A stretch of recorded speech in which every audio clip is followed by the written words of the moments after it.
Hello, everybody, and welcome to Joker's Wall Sign. I am Lobo, and today we got the top 10 tag teams of 2024. It's been somewhat of a crazy year. We've had a lot of great matches, but tag team division has not been really focused on this year, as even AEW, which is one of the most prolific for tag team, has been not really existing too much with tag teams. But let's get into the list. First, I'm gonna give a few honorable mentions. The first one is gonna be A Town Down Under, who held the tag teams for a good while this year. Um, their storyline has been hit and miss, so that's why they're only getting honorable mention. We also got Darby and Sting, who they had a great finish to Sting's career, defeating the Young Bucks in that crazy match. Darby almost killed himself a couple of times, but for that matter, Sting almost did as well, going off the balcony and stuff. But um, it was too early in the year to break up that tag team, so there wasn't. If they were a little longer towards the summertime, I would have been able to put them higher. But honorable mention, that was great, great tag team, at least in the beginning. Uh, Bloodline coming back to Resurrection here. The Von Erichs coming up now, right now, are tag team champions, I believe, in ROH. Um, but yeah, they're showing their bloodline definitely is running thick there with them. I got the House of Black. All of them have had a great year. And then finally, no, I got two more. One of them is the Judgment Day. They would have been on the top 10, but there were always it always seems like their tag title reigns that they had this year were second fiddle to Dom, Liv, and Rhea and Priest. So um, I couldn't put him really on the list as most of the time they were always second, third, or fourth fiddle to the main story, which was Dom and Rhea and Liv, and then Priest as a champion. And the final one was a team that got a lot of fan following towards the end of the year. Um, in AEW, the Outrunners. They're, I think, a team to look out for next year for sure.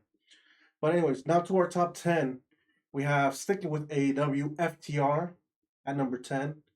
Um, they haven't had much much of a great year like the years past, as they only had a few great matches, and they haven't been really in any big storylines besides a little bit with the Young Bucks. But and they haven't really gone out to travel to other companies and indies and all that stuff. So FTR number 10, but they still have great matches, especially with the Young Bucks. Their chemistry is ridiculous.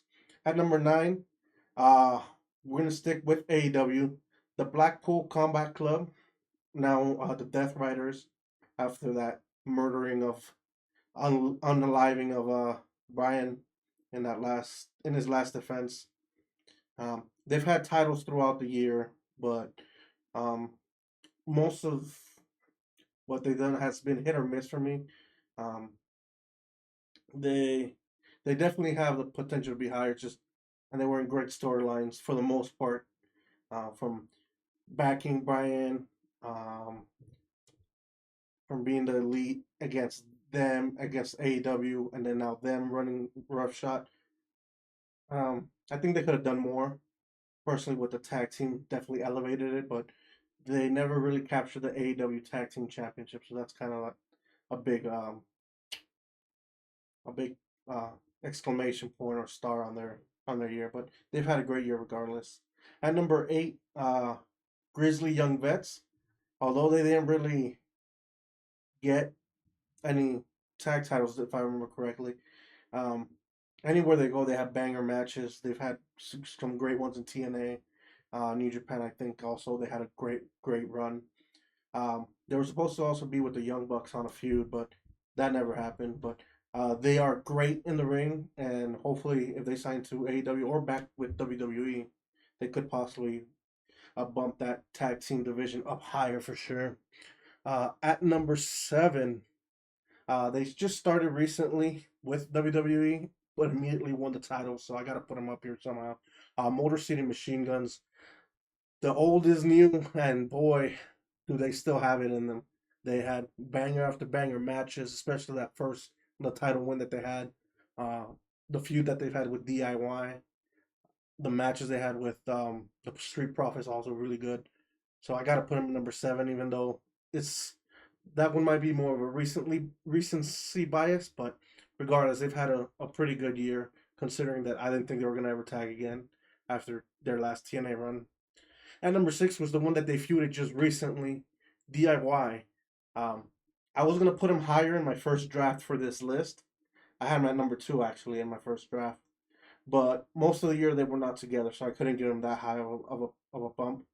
But considering what they could possibly do, that's what I was really hoping for. Kind of like what they did, what 7 8 years ago when they were in NXT. That team was fire. Everything they did was gold. Uh, so that was me more projecting. So if they could build it to the same level that it was in NXT, next year they'll be most likely number one. At number five, I have New Day. Although most of the year they were kind of not really a tag team, and then they had the breakup angle recent, like two, three times. Once with the release superstar, I can't even remember his name. And then recently, just turning on Big E. Oh, wow, that was so good. Uh, Loved it. New Day at number five. I think next year will be a year for them to see if they could flower into these top heel tag teams for WWE next year. Number four, oh, we have TMDK, Mike Nichols, and Shane Haste. Uh, they're probably there's one other tag team that might be close for them in Japan, but considering that they held both the IWGP tag titles and the strong titles for a good better part of the year, I gotta put them at number four as possibly the best Japan or New Japan tag team for sure.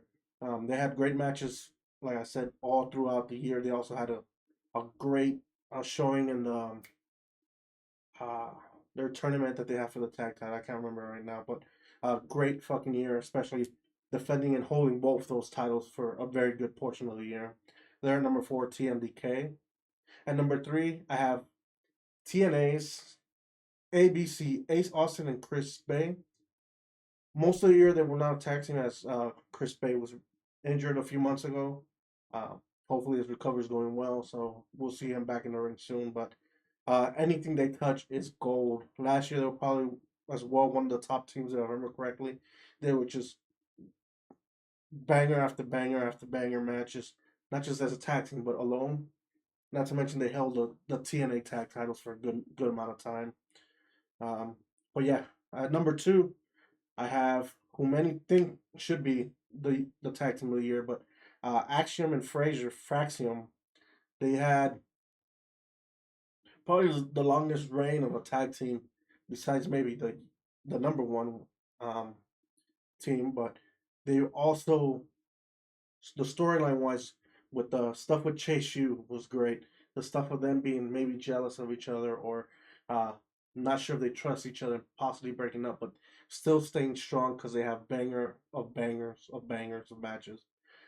Yeah, Frasium and Axiom number two, and number one is although a lot of people hated this storyline, a lot of people hated the way they were acting. I think it was gold specifically because they had no other heel tag team that could do this at their level. The Young Bucks, they're the bosses you love to hate. So they stepped into that role after that situation with backstage that we won't get into really, but they come back and they become these really focus on their positions that they have and give themselves the titles really. But run rough shots through mostly the year till a month or two ago, um, when they finally lost the titles. But they're my number one, specifically for what they did for AEW. Because besides them, there was FDR, but FDR was not really around a lot of the year or really doing a lot. Um, but yeah, Young Bucks number one. Like I said, most of these teams could be interchangeable. It was not a great year for tag team wrestling overall, but those are my top 10 Tell me if you agree, disagree. Tell me what are your top 10 tag teams of the year. Uh, and all this week, I'll be dropping more lists, top 10 moments, top 10 wrestlers, matches, all that good stuff this week as we bring in 2025. Other than that, remember to be grateful for everything you have. Be grateful for the stuff you don't have, as it could always be much, much worse. Other than that, I've been Lobo, and this was Joker's Wild Side. See ya.